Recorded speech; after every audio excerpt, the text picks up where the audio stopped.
नमस्सर्वेभ्यः। व्योम संस्कृत पाठशालायाः कौशलसंवर्धनं संस्कृतव्याकरणं निबन्धलेखनं च इत्यस्य प्रक्रमस्य धातुरूपाभ्यासदृश्यांशेषु अयं प्रथमः दृश्यांशः।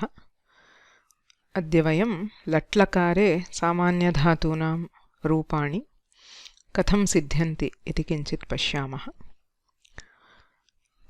आदौ मङ्गलं कुर्मः। गुरुरेव गतिर्गुरुमेव भजे गुरुणैव सहास्मि नमो गुरवे न गुरोः परमं शिशुरस्मि गुरोर्मतिरस्ति गुरौ मम पाहि गुरो। वाक्यकारं वररुचिं भाष्यकारं पतञ्जलिं पाणिनिं सूत्रकारं च प्रणतोऽस्मि मुनित्रयम्। अस्माभिः आदौ तिङन्तानां विषये अथवा धातुरूपाणां विषये अस्माकं प्रत्यक्षपाठेषु यद्यदधीतं तत् स्मर्तव्यं। तदाधारेण इतः परं वयं प्रतिसप्ताहं लकारशः धातुरूपाणां प्रयोगस्य च किञ्चित् अभ्यासं कुर्मः। अस्माभिः दृष्टं तिङन्तं पदं यद्भवति तत्र अवयवत्रयं भवति। पठति इति यदि तिङन्तं, पठ इति धातुः, अ इति विकरणप्रत्ययः, ति इति आख्यातः अथवा तिङ् प्रत्ययः। धातुः प्रकृतिः भवति, विकरणः आख्यातश्च प्रत्ययौ भवतः। तत्र धातूनां विषये वयं धातुपाठं दृष्टवन्तः। तत्र कथं धातोः औपदेशिकं रूपं भवति, प्रभेदाः अर्थात् तत्र औपदेशिकधातुः भवति, प्रत्ययान्तधातुरपि भवति। औपदेशिकधातुषु चत्वारः उपाधयः अस्माभिः दृष्टाः: गणः, पदं, कर्मयोग्यता तथा इट् योग्यता इति। तत्सर्वमपि वयं रूपाणाम् अध्ययने उपयुञ्ज्महे। तज्ज्ञानम् अतः प्राथमिकरीत्या अपेक्षितं भवति। पुनश्च विकरणप्रत्ययः द्विविधः भवति: गणविकरणः तथा लकारविकरणः इति। केषुचित् लकारेषु गणविकरणः भवति, केषुचित् लकारविकरणः। तस्यापि ज्ञानं धातुरूपाणाम् अध्ययनार्थम् अपेक्ष्यते। तिङ् अथवा आख्यातप्रत्ययाः 18 प्रत्ययाः सन्ति। तिप्तस्झि, सिप्तस्थ, मिप् वस्मस्, त आतां झ, थास् आथां ध्वम्, इट् वहि महिङ् इति प्रत्ययाः। एते तिङ् प्रत्ययाः लकाराणां स्थाने भवन्ति। 10 लकाराः सन्ति, येषां विशिष्टाः अर्थाः। केचन लकाराः कालवाचकाः, केचन भाववाचकाः। सर्वेषु लकारेषु कर्तरि लकारः भवति अथवा भावकर्मणोः अपि भवति। धातुरूपाणाम् अध्ययने तु कर्तरि यानि रूपाणि तेषामेव अध्ययनम् अस्माभिः क्रियते। किं कुर्मः अस्मिन् प्रक्रमे इति चेत् एकैकं लकारं वयं स्वीकृत्य लट् लकारादारभ्य सामान्यतः षण्णां लकाराणाम् अध्ययनस्य प्रयत्नं कुर्मः। लट् लङ् लोट् विधिलिङ् तथा लृट् अपि च लिट्। समयानुगुणं यदि समयः अस्ति अन्येषां लकाराणां परिचयः, नो चेत् एतावतापि अस्माकं वाक्यरचनाशैल्याः वर्धनं सम्यक् कर्तुं शक्यते। तदर्थमेव इदं क्रियते। तिङन्तरूपाणां प्रयोगेण वाक्यशैली सम्यक् भविष्यति। प्रत्येकं लकारस्य वयम् आदौ प्रत्ययान् ज्ञास्यामः। ततः धातुरूपेषु सामान्यनियमाः अपि भवन्ति, विशेषनियमाः अपि भवन्ति। तेषां विषये अपि वयं जानीमः। रूपज्ञानस्य किं प्रयोजनम् इति चेत् वाक्ये प्रयोगः एव अन्तिमं लक्ष्यं भवति। अतः तस्यापि अभ्यासः क्रियते। इदं स्मर्तव्यं सर्वे 200 धातवः अस्माभिः न अधीयन्ते चित्तूर् प्रक्रमे धातुमञ्जरी पुस्तके वस्तुतः केवलं 45 धातवः दीयन्ते तेषाम् आवलिम् अपि वयं आरोपयिष्यामः तेषां धातूनां रूपाणि तु निश्चयेन ज्ञातव्यानि तत् समानधातूनां येषां समानं पैटर्न् भवति तादृशानाम् अन्येषां प्रसिद्धधातूनामपि वयं रूपाणि जानीमः यतोहि मुख्यं लक्ष्यं तु भाषायां प्रयोगज्ञानमेव अतः केवलं परीक्षादृष्ट्या तावन्तः एव धातवः इति न एका दृष्टिः भवति we can take those 45 dhatus and just learn the forms which is not very useful rather we will take those as the base we will understand the pattern recognition and being able to extend based on patterns is the most crucial skill for dhatu rupas we will try to do that so that we cover those dhatus and also other popularly used dhatus which have a similar pattern. There will be many special dhatus beyond what we will study. That is okay. Once we learn the pattern, gaining the exceptions happens over time. So first attempt is to know the general pattern. Exceptions we should always take it case by case and slowly. Tarhi adhuna vayam प्रथमं लकारं पश्यामः लट्लकारः इति इदं तु सरलमेव यतोहि प्रायः सर्वेषामपि लट्लकाररूपाणां ज्ञानं सामान्येन भवति किन्तु अत्रापि नियमः so as I said the focus is pattern to recognize a pattern to see if we can put it in the form of a rule which helps us remember it आदौ प्रत्ययाः इदमेव प्रत्येकं लकारस्य अध्ययने प्रथमं सोपानं भवति तिङ् प्रत्ययाः यद्यपि समानाः तथापि तत्तल्लकारे विशिष्टं रूपं प्राप्नुवन्ति तद्रूपम् अस्माभिः ज्ञातव्यं लट्लकारे कर्तरि लट्लकारे परस्मैपदप्रत्ययानां रूपम् एवं भवति ति तः अन्ति सि थः थ मी वह मह धातुं स्वीकृत्य विकरणं योजयित्वा ततः परम् अस्माभिः एते प्रत्ययाः योजनीयाः तत्र कदाचित् सन्धिकार्याणि भवन्ति कदाचित् विशिष्टानि अन्यानि कार्याणि भवन्ति तत्रापि नियमाः ज्ञातव्याः यथा अत्र इदानीम् एतान् प्रत्ययान् पश्यामः चेत् पठ इति स्वीकुर्मः पठ धातुः अ इति विकरणः पठ पठति पठतः पठ अन्ति इत्यत्र पठन्ति इति रूपं भवति अत्र पररूपसन्धिः इति अस्ति वयं सन्धिवर्गे अस्य विषये जानीमः अ प्लस् अ यद्यपि अत्र सवर्णदीर्घः भवेत् इति भाति पदमध्ये within a single word if there are two short akaras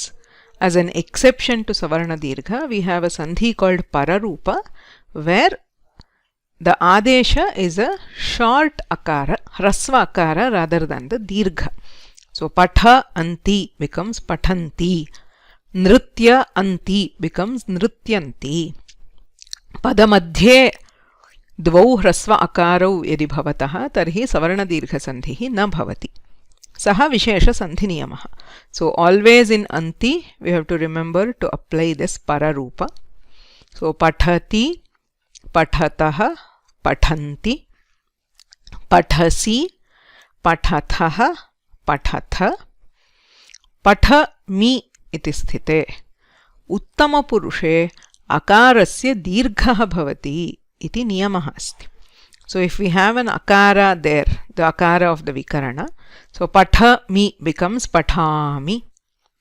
nrityavah becomes nrityavah chorayamah becomes chorayamaha. उत्तमपुरुषे अत्र विशिष्य हल् वर्णः अस्ति चेत्, so this म व and म, यदि मकारः वकारो वा अस्ति प्रत्यये तदा दीर्घः भवति इति नियमः अस्ति. अतः पठामि, पठावः, पठामः इति दीर्घः भवति. एवमेव आत्मनेपदप्रत्ययान् यदा पश्यामः, ते इते अन्ते, से इथे द्वे, ए वहे महे इत्येते प्रत्ययाः सन्ति लट्लकारस्य आत्मनेपदप्रत्ययाः. तत्र यदा वयं धातुं योजयामः, वन्द इत्यस्ति, वन्द् धातुः प्रथमगणस्य धातुः, शप् विकरणः, वन्द् वन्द, वन्दते, वन्द इते, वन्देते, अ इ मिलित्वा गुणसन्धिः भवति. सो वन्देते, वन्द अन्ते, यथा अन्ति इत्यत्र एवम् अत्रापि पररूपं भवति, वन्दन्ते. सो वन्दते, वन्देते, वन्दन्ते, वन्दसे, वन्द इथे, वन्देथे अत्रापि गुणः भवति, वन्दध्वे, वन्द ए अत्रापि वृद्धिः न भवति, अपि तु पररूपं भवति. So when a short a is followed by another short a or followed by ekara within a single word. So this is not at the end of the word. Within a single word, pararupa sandhi bhavati. So atmanepade sthaladvaye pararupam bhavati. So vanda e vande, labha e labhe ityadi. Dirghaha atrapi bhavati. वन्दावहे, वन्दामहे. एवमेव अन्यं धातुं स्वीकुर्मः चेत्, लभते, लभेते, लभन्ते, लभसे, लभेथे, लभध्वे, लभे, लभावहे, लभामहे. एवं प्रथमं कार्यं भवति प्रत्ययरूपाणां कण्ठस्थीकरणं. तदनन्तरं धातोः योजनं कथं भवति इति द्रष्टव्यं. लट्लकारः लट्लकारे गणविकरणः भवति. लट्लकारस्य लकारविकरणः कोऽपि नास्ति, गणविकरणः भवति. अतः गणशः एव अस्माभिः अध्ययनं कर्तव्यं. Wherever a lakara gets ganavikarana, we have to learn the forms by the gana, because each gana will have a different pattern. If a lakara gets lakara vikarana, then gana does not matter. But lat lakara gets gana vikarana, so we have to learn gana wise. Tatrapi samanya dhatavah vishesha dhatavah iti bhavanti. Samanyatah prathama chaturtha shashtha dashama ganasya dhatavah samanya dhatavah iti uchyante. 1, 4, 6, 10. So these ganas have regular dhatus. Okay, so there will not be much complicated pattern. The pattern is easy and approximately the same. Whereas if we go to the other ganas, there will be vishesha dhatus. So in the first pass, we will take the samanya dhatavah. Tatrapi prathama ganaha bhvadi ganaha asti. Bhvadi gane विकरण प्रत्ययः स्मर्तव्यः, शप् प्रत्ययः अस्ति. So the general formula for getting the form is take the dhatu, add a, and then add these pratyayas depending on the pada. If it is a parasmai pada dhatu, add the parasmai pada pratyayas. If it is an atmanepadi dhatu, add atmanepada pratyayas. If it is ubhayapadi, we add both.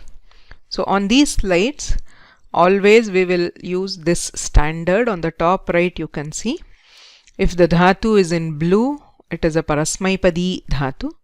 If it is in green, it is an atmanepadi dhatu. And if it is in maroon color, it is an ubhayapadi dhatu. So the first one is pat. So path a patha parasmaipadi asti. So pathati pathatah pathanti. Pathasi pathatah pathatha. Pathami pathavah pathamah. Evam nand a nanda. Nandati nandatah nandanti. Vad a vada. Vadati vadatah vadanti. Edh a edha. Edh iti atmanepadi dhatuः अस्ति. अतः एध ते. एधते एधेते एधन्ते. एधसे एधेथे एधत्वे. एधे एधावहे एधामहे. वन्द अ वन्द. So vandate vandete vandante. Yat a yata. Yatate yatete yatante. You can go on. Bhadigana is a huge gana. There are 1000 dhatus. So many of them are very simple and similar like this. So Raj a Raja. Rajate Rajete Rajante. Sah a Saha. Sahate Sahete Sahante. So Sahate is to tolerate. Rajate is to shine. Ram a Rama. Ramate Ramete Ramante. Ramate is to enjoy, to be happy. Labh a Labha. Labhate Labhete Labhante. Pach a Pacha. Pach is an Ubhayapadi dhatu. Ataha Pachati Pachatah Pachanti iti Parasmaipada Rupani api bhavanti. Pachate Pachete Pachante iti Atmanepada Rupani api bhavanti. Yaj a Yaja. So all these are simple dhatus where we are doing no modification in the dhatu. We just take the dhatu, add the vikarana and add the pratyaya. So once we add the pratyaya, whatever is the sandhi or dirgha we have to do, we do. But there are some dhatus in which there will be some modification. It is most important to recognize and understand them. So the first rule in Bhvadigana, the first gana is Igantasya dhatoho gunaha. So don't be flustered by the terms. It's very easy. We have already learnt this. Ik. Ik is a pratyahara. A, I, un, rlik. So when I say iganta, any dhatu at the end of which there is I, U, R, L. It could be hrasva or dirgha. So if a dhatu ends in I, U, R, L, there is guna. What is guna? This also we just learnt in the last class. A, O. These letters are called guna in Vyakarana. Ityukte धातौ इकारः अस्ति चेत् गुणः इत्युक्ते एकारः भवति. धातौ उकारः अस्ति चेत् गुणः इत्युक्ते ओकारः भवति. धातौ ऋकारः अस्ति चेत् गुणः इत्युक्ते अर् इति भवति. ऋकारस्य गुणः सर्वदापि अर् इत्यपि वयं गतपाठे ज्ञातवन्तः. अतः इदानीं किं करणीयम्? भू धातुः अस्ति, उकारः अस्ति, तर्हि गुणः इत्युक्ते ओकारः. So bhu becomes bho by guna. Once guna happens, o plus a is ava. This is a sandhi which we will see in the coming week. Avadesha, the yantavanta desha or ayadi sandhi, converts the okara to av. So bhu becomes bhava in 2 steps. So bhu becomes bho and then we get the avadesha bhava. So once you get bhava, it is the same pattern. Bhavati bhavatah bhavanti. Evameva ji ikarah asti ante. So you have to see the last letter. If the last letter is I, U, R, likarantaha dhatavah na santi. Ataha I. ह्रस्वः वा दीर्घः वा उकारः ह्रस्वो वा दीर्घो वा ऋकारः अस्ति चेत् गुणः भवति. So I becomes A and A gets ayadesha. So G, J, Jaya. Jayati, Jayataha, Jayanti. Smr, Rikaraha asti chet, Ar bhavati. Smr becomes Smar. So Smarati, Smarataha, Smaranti. This is only one step, only guna. Whereas for E and U, after the guna, we also have to do one more sandhi, the ayadi or avadi sandhi. So smr becomes smarati. Tr, tar, guna is still ar. Whether rasva or dirgha, the guna is always ar. So tr becomes tarati, tarataha, taranti. D, so D, de, daya. So like G, we get D. G, jaya, D, daya. And this is an atmanepadi dhatu. So dayate, dayete, dayante. Plu, plu, plo, plava. Plavate, plavete, plavante. So plu means to jump. So Pupluve Lavanarnavam. Hanuman jumped over the ocean. So Plava. That is why a monkey is called Plavaga. It moves by jumping. So Ni, Ne, Naya. Ubhayapadi dhatuhu. So Nayati, Nayataha, Nayanti. Nayate, Nayete, Nayante. Hr, Har. Harati, Harataha, Haranti. Harate, Harete, Harante. Tarhi bhvadigane dhatuhu yadi igantaha asti tarhi gunaha bhavati iti smartavyam. You can go to the website, take any dhatu, which has these letters at the end, and you can try to guess the form. For first gana, this works. Evameva hrasva igupadhasya dhatoho api gunaha bhavati. These again are terms which we have already learnt in the Sanya Prakarana. Hrasva is short. Ik is again I, U, R, L. Upadha. Upadha means penultimate letter. Antyat varnat purvaha varnaha. So the penultimate letter is called upadha. So in the dhatu, at the end, if you have I, U, R, L, we get guna. As the penultimate letter, if we have a short I, U, R, then also we get guna. Guna is still the same. Ikarasya ekaraha, ukarasya okaraha, rikarasya ar. So sidh a. So I becomes a. Sedhati, sedhataha, sedhanti. Chit a. Chetati, chetataha, chetanti. Mud a. Atmanepadi. So modate, modete, modante. It doesn't become mudate, it becomes modate because guna happens. Shubh a. Shobhate, shobhete, shobhante. Vridh a. Rikarasya gunaha ar.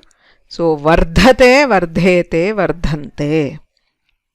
Vrit a. Vartate, vartete, vartante. Evam vadigane gunaha bhavati. Kada bhavati? Ante ik varnaha. I, U, R, L. Hrasvo va, dirgho va. Ante asti ched gunaha bhavati. Upadhayam hrasvaha ik asti ched bhavati. Dirghaha asti chet na bhavati. Creed dhatuhu asti. Tatra upadhayam ईकारः दीर्घः अस्ति तत्र गुणः न भवति. उपधायां चेत् ह्रस्वः एव भवेत्. अन्ते ह्रस्वो वा दीर्घो वा गुणः भवति इति भ्वादिगणस्य नियमः. अनन्तरं केचन विशेषधातवः सन्ति यत्र धातोः adeshah bhavati. The dhatu is replaced by something else. This we have to know specifically what is the replacement. It is not a generic one, and these are all very popular ones. Say drish ityasya sthane pashya iti bhavati. So pashyati, pashyatah, pashyanti. Once you do the adesha, joining with the pratyaya is the same. So gam ityasya gach iti bhavati. Gachati, gachatah, gachanti. Stha ityasya tishth. Tishtati, tishtatah, tishtanti. Pa ityasya pib. Pibati, pibatah, pibanti. Da ityasya yach. प्रथमगणे भादिगणे यः दा धातुः दाण् दाने इति अस्ति तस्य यच्छादेशः भवति. तृतीयगणे अपरः धातुः अस्ति डुदाञ् दाने तस्य तु ददाति दत्तः ददति इति रूपाणि तद्भिन्नम्. अत्र प्रथमगणे दाण् धातोः यच्छादेशः भवति. सो यच्छति, यच्छतः, यच्छन्ति. घ्रा धातोः जिघ्र आदेशः भवति. जिघ्रति, जिघ्रतः, जिघ्रन्ति. These exceptional cases we have to remember. There is no other way. So for Bhadigana, general rule is just add a vikarana and then add the pratyayas. At the end of the dhatu, if there is iuril or if there is a short iuril in the upadha, you have to do guna and then add the pratyaya. If it is one of these special dhatus, you have to do the adesha and then add the pratyayas. This is about the bhvadigana latlakara. Chaturtha ganam yada pashyamaha divadiganaha asti tatra shyan iti vikarana pratyayah. Shyan ityatra ya iti bhavati. So you just add ya to the dhatu. Nrit ya nritya. Nrityati, nrityatah, nrityanti. Nrityasi, nrityatah, nrityatha. Nrityami, nrityavah, nrityamah. The rules for sandhi or elongating is all the same. There is no difference. It is only instead of adding a, we are adding ya. Nash ya, nashya. Nashyati, nashyatah, nashyanti. Yudh ya, yudhya. Yudh iti atmanepadi. So yudhyate, yudhyete, yudhyante. Deep ya, deepya. Deepyate, deepyete, deepyante. To shine or to glow. Vid ya. Vidyate, vidyete, vidyante. Asti ityarthah. Mrish ya, mrishya. Mrish dhatuhu ubhayapadi asti. So mrishyati, mrishyatah, mrishyanti. Mrishyate, mrishyete, mrishyante. Ubhayam yujyate. Nah ya. Mrishyati means to tolerate, to forgive. Nah ya, nahya. Nah means to tie. So nahyati, nahyatah, nahyanti. Nahyate, nahyete, nahyante. So the divadigana is very simple. We just add the ya. Of course, there are one thing to note. Divadigane gunaha na bhavati. We do not get guna in the fourth gana. That is why nrit doesn't become nart. In the first gana, vrit becomes vart. Here there is no guna. So yudh remains as yudh. It does not become yodh. Vid does not become ved. Chaturtha gane gunaha na bhavati. At the end or upadha, guna does not happen in divadigana. Kup ya. So we will see a few more dhatus. Kup ya, kupya. Kupyati, kupyatah, kupyanti. Krudhyati, krudhyatah, krudhyanti. Both of them mean to be angry. Shudh ya. Shudhyati, shudhyatah, shudhyanti. To become clean. So adbhihi gatrani shudhyanti. So the limbs become clean by water, by washing ityarthah. So shuddhyati means to become clean. Tripya, tripya, tripyati, tripyatah, tripyanti, to be satisfied, to be content. Padya, padya, atmanepadi, so padyate, padyete, padyante. Padagatau, gacchati ityarthah. Manya, manya, manyate, manyete, manyante. Liya, liyate, liyete, liyante. Liyate is to merge with something. Manyate is to think or consider. So all these are very simple dhatus of Divadigana. Kechana visheshaha atra santi. Dhatuhu vakarantaha asti chet tatra dirghaha bhavati. Udaharanam div ya ityasti chet prathamaha dhatuhu eva div divyati divyataha divyanti. It doesn't become divyati, it becomes divyati. Divyati ityasya kridati ityarthaha. Especially gambling is called divyati. In general, it can also be used for playing. Sivya, sivyati, sivyataha, sivyanti. Sivyati is to sew, S-E-W, to sew cloths, etc. And shtivya, shtivyati, shtivyataha, shtivyanti. Shtivyati is to spit. So in all these dhatus, if there is a v at the end, the preceding vowel gets a dirgha. And dhatoho adeshaha kutra bhavati iti pashyamaha chet jan dhatoho ja iti adeshaha bhavati.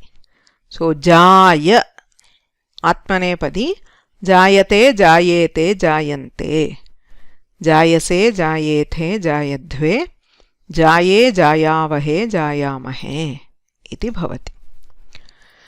एवं च अस्माभिः अद्य लट्लकारस्य रूपेषु प्रथमगणस्य एवं चतुर्थगणस्य धातवः दृष्टाः. कथम् अभ्यासः करणीयः इति चेत् प्रथमं कार्यं भवति लकारे प्रत्ययरूपाणां कण्ठस्थीकरणं. प्रायः सर्वैः इदं कृतमेव स्यादिति आशासे. No chet kripaya kuruvantu. Please memorize that just the parasmaipara pratyayas and atmanepara pratyayas. Tataha rupanam abhyasaha. Just take these slides. For each dhatu, tell out all the 9 forms. It can just be a verbal practice. You don't have to write everything. But whatever is the number of dhatus, we saw some 30 dhatus in Vadigana, some 15 dhatus in Divadigana. Just tell the forms out loud. Okay, it helps a lot, especially you have to tell it out loud so that it falls on your own ears. So it helps in both telling and listening. Okay, and the patterns will stick. So for all dhatus, it is not just for this. In general, this is the way it helps. Okay. Anantaram वाक्यरचनायाः अभ्यासः कुत्र किं रूपम् इत्यादि लेखनाभ्यासः करणीयः. अस्मिन् सप्ताहे यत् वर्कशीट् भवति तत्र एतेषां धातुरूपाणाम् आधारेण अभ्यासाः भविष्यन्ति. एवमेव प्रतिसप्ताहं वयं किञ्चित् धातुरूपम् अपि पठामः. So we will study these as a pre-recorded because of the time. During live classes we are studying the sandhis. So this Dhatu Rupa, every weekend we'll post one short video. It will be like a 15 or 20 minute video where we will just concentrate on some of the forms. You can practice those and then solve the worksheet. That will help in practicing these. Gurureva gatir gurumeva bhaje gurunaiva sahasmi namo gurave na guroh paramam shishurasmi guror matirasti gurau mama pahi guro. Vakyakaram vararuchim bhashyakaram patanjalim paninim sutrakaram cha pranatosmi munitrayam.